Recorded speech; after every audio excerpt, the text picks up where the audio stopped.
Press কনফারেন্সের পুরো আইডিয়াটা এন্ড এভরিথিং কিন্তু প্রিন্স মামুনেরই ছিল।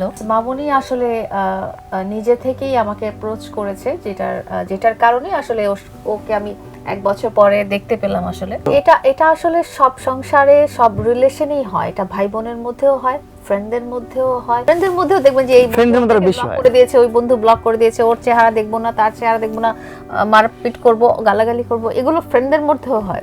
আরো বেশি একসাথে হয়। দুটো মানুষ থাকতে গেলে রিলেশনে ভালো দিক যেরকম আছে, খারাপ দিকও আছে। ভালোই যদি বাসেন তাহলে একটা মানুষকে কষ্ট দেওয়া যায় না, বা একটা মানুষকে ওরকম কষ্টের মধ্যে ফেলা যায় না।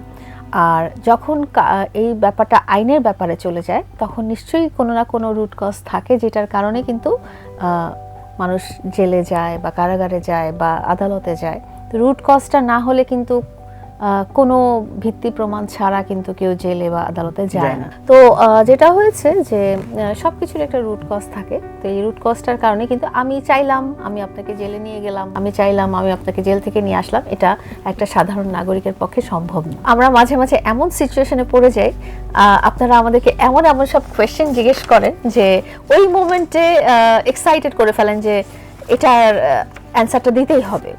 তো তখন দেখা যায় যে খুব ডিফিকাল্ট হয়ে যায় স্কিপ করা, বাট নিজেকে কন্ট্রোল করা উচিত, এবং এই ধরনের কথা মনে থাকলেও আসলে বলাটা উচিত না।